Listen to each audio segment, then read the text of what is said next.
Père, je bénis ton nom, je te rends grâce pour ta présence parmi nous. Seigneur, je voudrais que tu m'investisses de ta présence, de ta puissance, afin que pendant ma prise de parole, Dieu notre Père, en aucun moment, de manière consciente, je ne fasse ou dise quelque chose pour te voler la vedette. Parce que seul toi méritais de faire ce soir. Remplis l'atmosphère de ta puissance. Donne-moi de parler exactement comme tu as prévu. Et donne-moi également de manifester ta puissance sans réserve, afin que la gloire te revienne à toi seul. Au nom de Jésus, j'ai prié. Amen. On peut acclamer le Seigneur. Quelqu'un peut dire yes? J'ai pas entendu, tu peux dire yes? Si tu es content d'être là, fais un bisou au Seigneur. Tu n'es même pas bon. Fais bien le bisou. Amen. Tu peux t'asseoir dans la présence de Dieu. Alors, on va aller rapidement dans la parole pour maximiser en termes de révélation. Amen. Nous sommes arrivés tout à l'heure, on a eu l'insigne honneur d'être reçus par le curé qui nous a donné les nouvelles d'ici. Et c'est un privilège pour nous d'être associés à ce grand événement, à ce cheminement marial jusqu'à l'Assomption. C'est un honneur. Et donc, humblement, j'en saisis toute la responsabilité, ok? Et donc, le curé nous a fait comprendre que beaucoup de prêtres sont passés avant nous. Donc, vous voyez tout le poids que cela fait peser sur moi. C'est pourquoi, pendant qu'il s'est en train de prêcher, souvent motive-moi par des OS spontanés. C'est pas encore venu le OS. Comme ça va me motiver à venir prêcher. Amen. Mais je crois que tu vas nous faire du bien. Vous savez, je vous donne un secret rapidement que j'aime donner quand je prêche. Nous sommes aujourd'hui le dernier jour, c'est ça, de ce cheminement. Notre Dieu, comparativement aux hommes, est un Dieu qui généralement fait les meilleures choses à la fin. Vous allez constater que dans le processus de la création, donc quand Dieu s'est mis à l'ouvrage, quand Dieu a dit qu'il va créer, la première fois que Dieu relâche une bénédiction, c'était le 5e jour sur les animaux. Et après, quand Dieu va bénir, c'est le 6e jour pour l'homme. Mais le 7e jour qui est le dernier, Dieu n'a relâché aucune bénédiction. C'est le jour lui-même qui est béni. Il y a des jours qui contiennent des bénédictions et il y a un jour qui est la bénédiction parce que c'est le dernier. Donc aujourd'hui, tu n'auras pas de bénédiction, tu seras une bénédiction. Quelqu'un n'a pas dit oui, yes, vous m'aidez à continuer. Au nord de Canaan, souvent tu vois, les gens pensent que le vin que les invités, les convives ont bu au début n'était pas de bonne qualité. C'était bonne qualité, c'était de bonne qualité. Seulement, le vin qui est venu à la fin était de qualité supérieure. Donc à la fin, ce soir, Dieu va te donner une bénédiction de qualité supérieure. Le bon larron, toute sa vie, il était maltraitant, le prenait pour un voleur. À la croix, au dernier jour de sa vie, Dieu lui dira ce soir, même tu seras au ciel avec moi. C'est à la fin de sa vie qu'il a eu la meilleure nouvelle de sa vie. Ce soir, Dieu va dire quelque chose de bon sur ta vie. Dieu va dire une bonne parole sur ta vie. C'est pourquoi je veux que tu te tiennes bien. Parce que si c'est ainsi que notre Dieu se comporte, il n'y a pas de raison que ce soit, il ne se comporte pas ici à nous. Donc, à la fin de ce cheminement, des choses glorieuses, des choses puissantes, des choses merveilleuses, des choses exceptionnelles vont atterrir sur la vie d'un chrétien. Parce que Dieu agit ainsi. Oh yes? Allons rapidement dans les Écritures. Parce que j'ai en moi le sentiment que le Saint-Esprit va puissamment agir ce soir. Le Amen est timide. Le texte que je dois lire, le thème que je dois traiter, est celui de Cantique, le chapitre 6, le verset 10. Le thème est ici libellé, Marie, belle et terrible comme une amie rangée en bataille. Donc c'est Cantique, le chapitre 6, le verset 10. Mais je vais me permettre de lire à partir du verset 4 pour que tu comprennes quelque chose. Amen. Donc je vais lire du verset 4 au verset 10. La Bible dit ceci, Cantique, le chapitre 6, le verset 4. Tu es belle. Cantique est écrit par Salomon, le roi Salomon, le fils de David. Il s'adresse à sa bien-aimée. Je pense que si quelqu'un est sensible à l'esprit, il verra que c'est un roi qui parle à une femme. Dieu est roi, il parle à une femme. Quelqu'un ne va pas encore venir. Hein? Quelqu'un n'a pas vu la révélation. Un roi qui parle à une femme, tu vas parler à sa femme. Oh non, Dieu, que ton règne vienne, le règne appartient à la royauté. Donc Dieu aussi, par image, par esprit prophétique, va s'adresser à cette femme dont nous allons parler ce soir. Dans les termes que Salomon va employer. Amen. La Bible dit ceci. Tu es belle, mon ami, comme Tissa, charmante comme Jérusalem. Je vais t'expliquer. Mais terrible comme des bataillons. Bataillon, c'est une troupe d'amis, ok? Détourne de moi tes yeux, car il me trouve. Le roi est sous le charme, il est perturbé par la beauté. Quelqu'un dit pas yes? Tes cheveux comme un troupeau de chair suspendu au flanc de la montagne de Galade. Tes dents sont comme un troupeau de brebis qui remonte du lavoir. Chacune porte 2 jumeaux et parmi elles, il n'est pas de stérile. Ta joue comme une moitié de grenade derrière sous ton voile. Il y a 60 reines, 80 concubines et des jeunes filles sans nombre qu'on ne peut pas compter. Une seule, ma colombe, mon immaculée. Elle est l'unique de sa mère, la préférée de celle qui lui donna le jour. Les jeunes filles l'ont vue et l'ont proclamée bienheureuse. Les reines et les concubines l'ont vue et l'ont louée. 2 points, non? Les concubines, là, leur mouvement, c'est ce qu'elles disent d'elle là, c'est ce que je vais dire maintenant.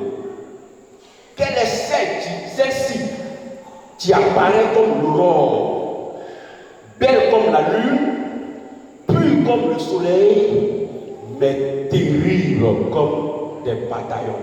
Est-ce qu'on peut acclamer cette parole?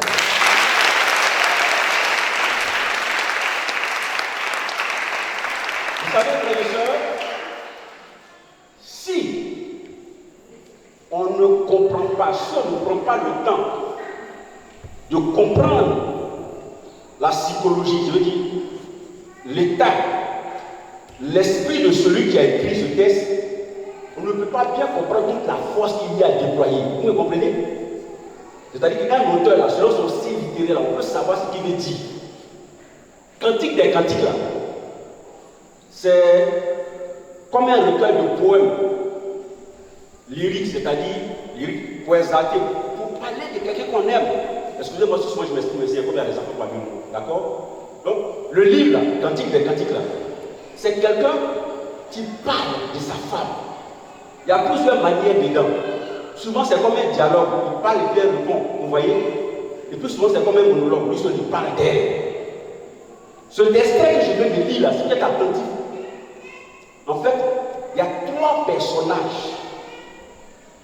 Il y a le bien-aimé qui parle de sa femme, de sa bien-aimée.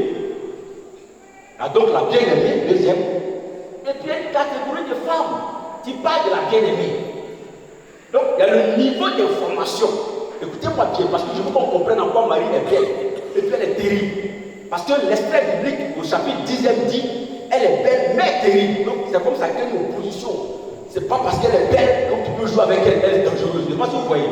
Elle est belle mais terrible. Donc il y a ce que Salomon dit d'elle, l'écrivain. Il y a ce que donc les femmes, les autres femmes disent d'elle, comme elle a lu. Donc à partir de ça, on va comprendre en quoi est-ce que Marie est extrêmement belle en termes de beauté d'âme, en termes de pureté, et puis aussi réaliser donc quel est le témoignage que les autres personnes rendent d'elle. Sur cette base, nous aussi, on peut rendre ce témoignage d'elle. Quelqu'un dit pas amen. Est-ce que vous le comprenez? Parce que quand on sort un texte comme ça de son contexte, souvent on ne comprend pas bien la puissance qu'il y a derrière. Quelqu'un est avec moi? Et donc, je vais t'expliquer. Par là, si Salomon parle de sa femme ainsi, on va je cherche le terme, par image, je ne sais pas comment je vais dire ça. Bon, on va par là expliquer aussi le niveau d'information que Dieu nous donne bibliquement par rapport à la Vierge Marie. Comme j'ai dit ça là, c'est un poème. Le recueil des cantiques, c'est un poème là. Je veux dire à la limite, même si tu n'as pas la révélation de la parole, que tu sais faire essai littéraire, tu peux expliquer ça. Parce qu'après les paroles de Dieu, c'est un écrit poétique. Quelqu'un dit pas bien le oh yes. je vais amener un chrétien à s'affranchir des complexes par rapport à la dévotion au mariage. Je vais amener un catholique à comprendre qu'il a une valeur dans ses mains et qu'il joue avec. Je vais amener un catholique à comprendre qu'il y a des efforts dont tu seras exonéré, que tu ne vas plus faire quand tu vas à l'école de Marie, parce qu'elle règle le débat pour toi, comme au Nord de Cana où les invités, les mariés eux-mêmes ne font plus d'efforts, elles gèrent le processus de transformation de l'eau en vin à leur place. Donc les efforts sont plus à leur niveau, parce que Marie est dans le système, parce que Marie est dans le débat, parce que Marie est dans cette affaire. Soyez avec moi, frères et sœurs. Parce que je n'aime pas, moi je ne suis pas complexé, frères et sœurs. Je ne suis pas complexé par rapport à ma foi catholique. Hein? Je ne suis pas catholique par procuration, par hasard, par effet de mode, je ne suis pas conviction. Donc tout ce qu'il y a dans le menu de la foi catholique, je prends ça au sérieux. Je ne suis pas avec. Qu'est-ce que la Bible dit ici? La Bible nous dit, je vais te décrire le portrait. Parce que pour comprendre la puissance de Marie dont je vais parler, il faut comprendre de qui est dédié ça. Vous comprenez? Parmi nous ici, là, tout à l'heure je vais arriver dessus. Nous sommes dans un régime présidentiel. La première dame n'a aucun mandat électif. Nous, on ne la vote pas. Mais parce qu'elle est femme de président, il faut jouer avec elle. Est-ce que tu me comprends? On ne la vote pas, hein? Elle n'est pas élue. Mais c'est la femme de quelqu'un qu'on crée. Je ne sais pas si vous voyez ce que je veux dire. Je ne fais pas de la politique. Je veux te faire comprendre pourquoi est-ce que Marie peut être terrible. Mais parce qu'elle est l'épouse du Saint-Esprit. Est-ce que vous me suivez? Au passage, on peut aller plus loin pour voir la puissance de l'Église. Parce que l'Église aussi, elle est épouse du Christ.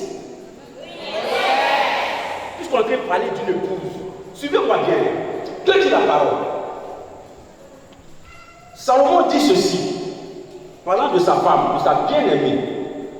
Il dit, il a décrit en disant qu'elle est au chapitre 4, au verset 4, pardon. Tu es belle comme, charmante comme Jérusalem, ok? Mais terrible comme des bataillons. Détourne de moi tes regards, car ils me trouvent. Des cheveux comme un troupeau de chèvres suspendus au flanc de Galade. Ces deux passages-là, ces deux versets, mais c'est toute une charge de révélation. Pourquoi? Vous savez que dans la culture hébraïque, la culture des Juifs, ok? Les cheveux d'une femme est le symbole de sa beauté. C'est ce qui fait son charme, c'est son moyen de séduction. C'est pourquoi cette femme, dans les évangiles, quand elle prend ses cheveux pour essuyer les pieds de Jésus, elle met ce qui fait son charme au quartier sous l'autorité de Jésus. Oh yeah. Donc, l'auteur biblique Salomon est en train de démontrer, est en train de relater toute la beauté, toute la richesse de sa femme en décrivant dans leur logique à l'époque la valeur des cheveux d'une femme. Il dit qu'elle est belle comme Jérusalem. La nouvelle Jérusalem, le ciel, le paradis. Jérusalem, c'est aussi le symbole du jardin d'Éden, le lieu de la paix, le lieu du bonheur, le lieu de la joie. Mais Jérusalem est aussi la cité où le temple de Dieu sera construit après la déportation. Donc en fait, Jérusalem est la cité qui marque la présence de Dieu. Donc quand l'auteur dit que sa femme est belle comme Jérusalem, c'est-à-dire que dans cette femme, l'auteur, Dieu se retrouve. Est-ce que vous me comprenez? Catholique, ne t'amuse pas. Donc il décrit une femme en qui il demeure, parce que Jérusalem est la cité de la demeure de Dieu. Donc il dit que sa femme est belle comme Jérusalem. C'est-à-dire que dans cette femme-là, il voit la présence de Dieu. Donc si c'est Dieu qui parle à Marie par ricochet, en Marie, Dieu a résidence. C'est pourquoi pendant 9 mois, quand Jésus est dans les entrailles de Marie, il n'est pas dépaysé comme j'aime à le dire, parce qu'il retrouve le confort du ciel. La Bible au ciel, il y a des luminaires, pardon, il y a la lumière, il y a le feu, les chars de feu, il y a la gloire. Dans cette même gloire, par la pureté de Marie, quand Jésus est dans les entrailles de Marie, il ne perd pas ce confort, tellement il est pur, tellement il est belle, tellement il est immaculé. Écoutez-moi, Jésus embryon là, c'est pas un nom de Dieu, c'est Dieu de toute sa plénitude. Quand vous lisez Apocalypse, pardon, vous verrez dans quel environnement Dieu vit. Qu'on décrit l'environnement du ciel. J'estime donc que pendant les 9 mois, dans les entrailles de Marie, Dieu retrouvait le même confort. Quelqu'un acclame Dieu, je vais continuer à prêcher. Vous me comprenez? C'est pas du jeu. Tu parles ici de sa femme. Il a décrit ici. Il va même plus loin pour dire qu'elle détourne de lui. Qu'elle détourne de lui son regard. C'est-à-dire, en français simple, oh Coco, il ne faut pas me regarder, tu me fatigues. Oh yes! Je ne peux pas faire ça pour lui. Je ne sais pas si vous voyez. Amen. Mais c'est Dieu qui dit ça. Au travers de cet écrit biblique, on réalise que prophétiquement, Dieu est sur le charme de la qualité de la vie de la Vierge Marie. Mais parce qu'elle a trouvé grâce à ses yeux. C'est-à-dire qu'aux yeux de... Oh yes, on m'entend? Quand Dieu regarde la beauté de la vie de Marie, la qualité de sa vie, ce n'est pas une prédication motivée parce que je suis catholique, je suis en train de décrire la Bible. Parce qu'on peut dire, comme c'est un prédicateur catholique, il va tout faire pour qu'on voit que c'est vrai. Mais c'est dans la Bible. Je ne sais pas si vous voyez, ce n'est pas une prédication motivée, hein, frères et sœurs. Je suis très objectif dans ce que je dis. C'est la Bible qui dit, je lis. Verset 5 de Cantique 6. Détourne de moi tes regards quand il me trouve. C'est-à-dire que, par révélation, dans un esprit prophétique, la vie de Marie fait du bien au cœur de Dieu. Je connais des gens dans la Bible. Pour leur donner une nouvelle, c'était souvent nuit. Celle-là, Dieu a dépêché un émissaire du ciel jusqu'à la terre pour lui donner l'info. Vous me comprenez? C'est un archange. Pour ceux qui connaissent l'organisation des anges là. C'est un grand type dans la confédération des anges. On n'a pas envoyé n'importe qui. Donc, selon l'émissaire, on peut voir la qualité du destinataire de l'information. Donc, l'auteur biblique est en train de montrer toute sa beauté. Mais puisque Marie est épouse du Saint-Esprit, ça veut dire que justement, dans le cœur de Dieu, Marie fait ce qu'elle fait à Dieu. Je suis en train de montrer le côté père. Vous comprenez? Le côté elle est belle. Le côté où elle est immaculée. Et vous allez voir même que par la suite, parce que je vais vous décrire ce que les autres femmes disent d'elle. Les autres femmes disent, je lis ça rapidement parce que je veux qu'aujourd'hui on prie puissamment. Les autres femmes disent d'elle ceci. Au chapitre 10. Quelle est celle-ci qui apparaît comme l'aurore, belle comme la lune? Suivez bien ce jeu de mots. Belle comme la lune, c'est des luminaires. Quand Dieu crée la lune, elle appelle ça luminaire. Pure comme le soleil, luminaire. Mais terrible comme des bataillons. Elle apparaît comme l'aurore. Tu connais l'aurore? Aurore là. C'est une lueur qui annonce le jour. On peut comprendre, non? Lune là. Quand Dieu crée la lune là, Dieu crée la lune pour présider à la nuit. Le soleil là, quand Dieu crée là, en Genèse là, Dieu crée le soleil pour présider au jour. Et la Bible dit il y eut un soir, il y eut un matin, et ce fut le premier jour, etc. Donc en fait, c'est nous qui avons défini le temps en mode de 24 heures. Mais chez Dieu, le temps est encadré par un soir et un matin. Donc si Marie est belle comme l'aurore, c'est qui annonce le temps qui va commencer. Elle est belle comme la lune par rapport à la nuit. Et elle est belle comme le soleil par rapport au jour. Ça veut dire que de manière intemporelle, cette femme ne perd pas la clarté de sa vie. Mais ça peut nous faire expliquer prophétiquement la notion d'immaculée, puisque dans le temps, elle est belle comme l'aurore, lumière. Elle est belle comme le soleil, lumière. Elle est belle comme la lune, lumière. Donc, de toutes les variations du temps, donc dans les jours, dans les années, dans les mois, dans les siècles, dans les millénaires, elle est toujours belle. Donc, elle est immaculée. Quelqu'un me comprend? Quand vous lisez la Bible, ne voyez pas les mots là comme amusement. Dans la culture, dans la conscience de Dieu qui est écrit là, la lune avait une fonction. Vous comprenez? La lune, c'était pour présider au jour. Le soleil, c'était pour présider à la nuit, pardon. Le soleil pour le jour. Et Dieu encadre le temps par il y a un soir, il y a un matin. Donc, dans la conscience de Dieu, la notion du temps est encadrée par le soir et le matin. Mais cette femme-là, la Bible la décrit comme étant toujours éclatante comme l'aurore, en début de jour, donc de tous les temps. Donc quand le temps commence, elle est belle comme le soleil. Le jour, elle est belle comme la nuit. La nuit, donc, de manière intemporelle, de tous les temps, elle a sa clarté. Donc, elle est immaculée au perfection.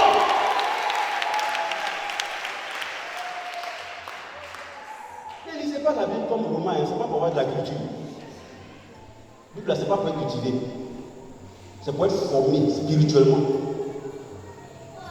Et donc, je disais tout à l'heure que les autres femmes la louent en disant qu'elle est ici, mais ils disent malgré ça, elle est terrible, comme une amie rangée en bataille. Pourquoi est-ce qu'ils font une opposition? Parce que le maire en français, je m'en vais à l'école, mais je ne rentre pas ce soir, ça y a une opposition. Le maire, on dit elle est belle, mais terrible. Ça veut dire qu'il faut que les gens évitent de voir à la grandeur, à la beauté de Marie, une faiblesse de caractère, c'est un danger pour les démons. Elle est belle pour nous comme elle, mais un danger pour les démons. Donc sa vie, là, nous, on doit chercher à ressembler à ça. Mais dans le cas du diable, c'est un danger parce que terrible, il y a terreur dedans qui fait peur. Donc je vous ai dit tout à l'heure, d'où est-ce qu'elle peut tenir, elle peut détenir cette autorité? Parce que les frères et sœurs des autres obédiences chrétiennes, évangéliques, méthodistes, protestants, tout ça, tout le monde dit, mais pourquoi on dit que Marie est terrible, la puissance revient à Dieu? Mais je vous ai fait, je suis dans la logique tout à l'heure. Parce que si on envoie le débat tout dans le mystico-spirituel, ça complique la vie des gens. On est dans une réalité ici, où là, on ne vote pas première dame. Elle n'est pas sur liste, je veux dire, elle n'est pas elle est première dame, elle ne candidate pas pour être ça. Vous voyez ce que je veux dire? Mais une fois que son mari est voté, son premier dame là, non, tu ne peux pas. Tu ne peux pas.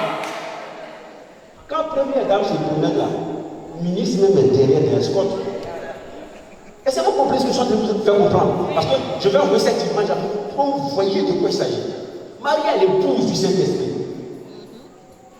Donc, elle, excusez-moi de m'exprimer, elle est femme de Dieu. Elle est première dame de Dieu. Pour ceux qui nous écoutent de loin, je vais dire, vous comprenez ce que je veux dire. C'est pour expliquer d'où elle peut détenir cette autorité que nous, les catholiques, on lui reconnaît. Elle est la femme de quelqu'un. Bon, est-ce que je vais dire quelqu'un? Mais vous me comprenez. Elle est la femme de Dieu.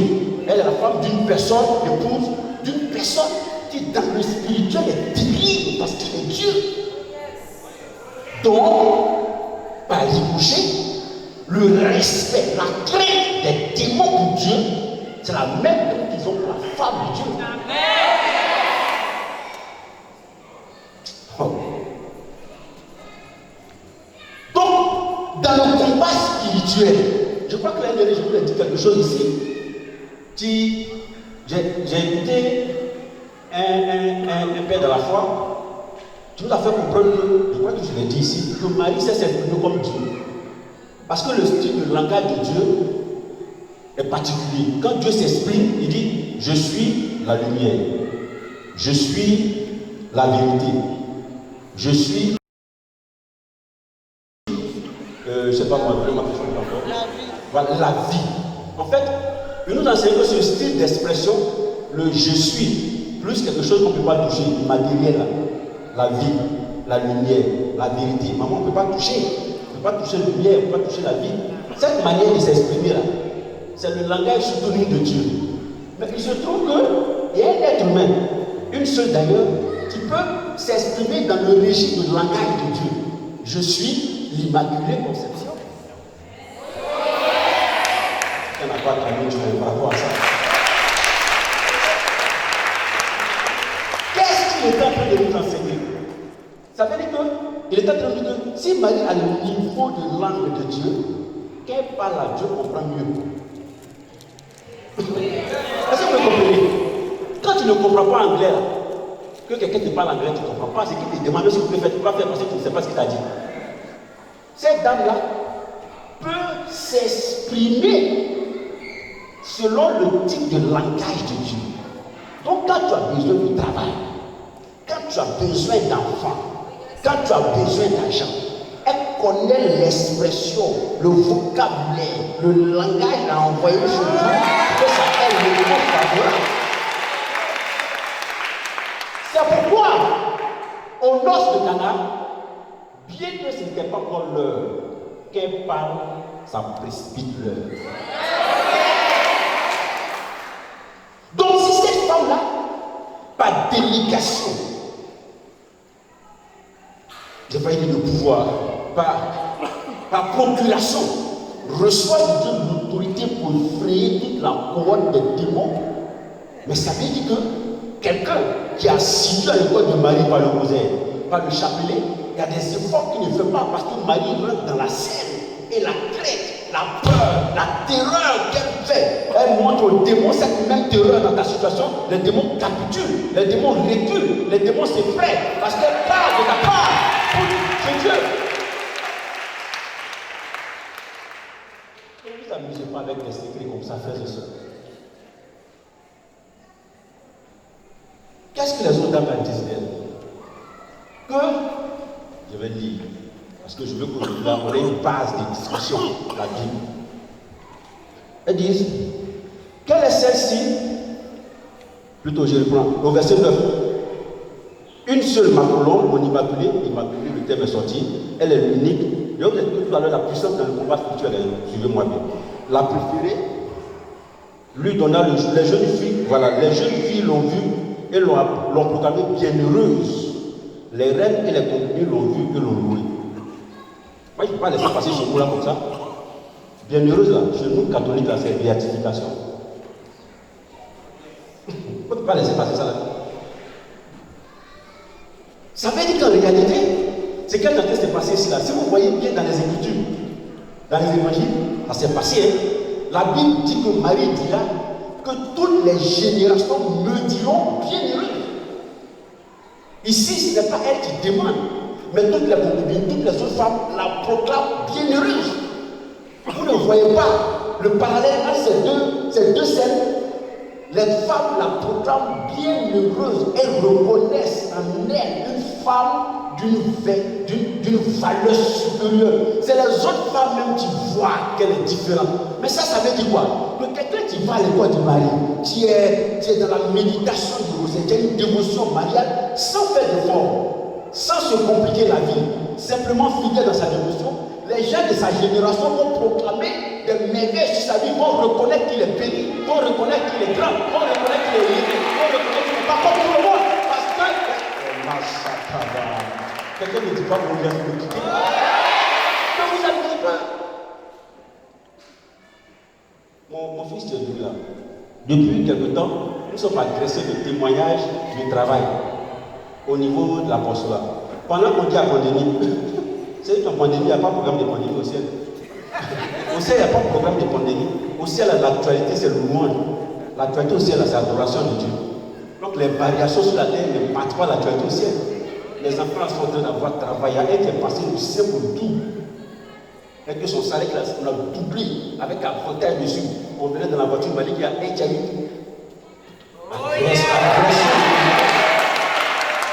Mais dans le registre Maria, c'est comme ça. Pendant que c'est trouble pour tout le monde, parce que Marie, elle est belle comme la lune.